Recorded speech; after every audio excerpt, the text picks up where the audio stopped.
有位农夫有3个儿子，儿子们性格迥异，相处上极度不和。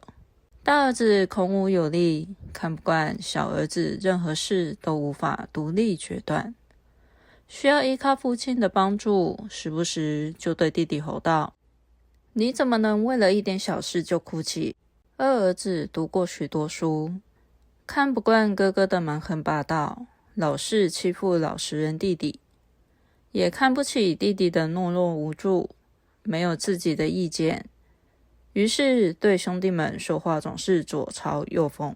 小儿子讨厌农活，对于哥哥们极度畏惧，经常一抓到哥哥们的错处，便喜欢跟父亲告状。农夫看儿子们平时经常争吵不停，怎么劝解都没有用，于是想到一个法子。他带着儿子们来到放柴枝的地方，拿出一捆长短粗细都差不多，紧紧系在一起的柴枝，对他们说：你们轮流拿去，看看谁能把这捆柴枝折断。儿子们用尽全身力气，却没有一个人能把整捆柴折断。这时农夫又将绳子解开，让儿子们各选一根柴枝，告诉他们现在折着看。3人都顺利将柴枝给折断了。农夫笑着告诉他们：你们就像这些柴枝，只有团结才不会被折断。说完后，他看着儿子们若有所思的神情，满意的笑了。隔壁的樵夫也有3个儿子，和农夫的3个儿子习性相同，只是因为常年砍柴更加孔武有力。听说农夫的方法有效，也想用在自己的儿子们身上。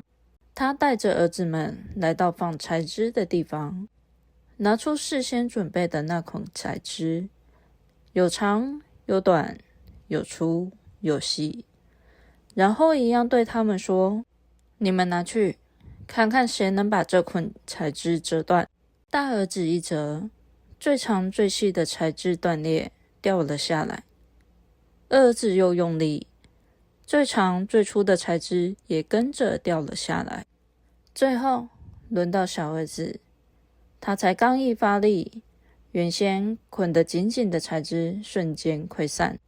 只听见3个儿子对着樵夫说：不就是一捆柴，要折断还不简单？樵夫听了涨红脸，教训的话哽在喉咙里，半天吐不出一句话。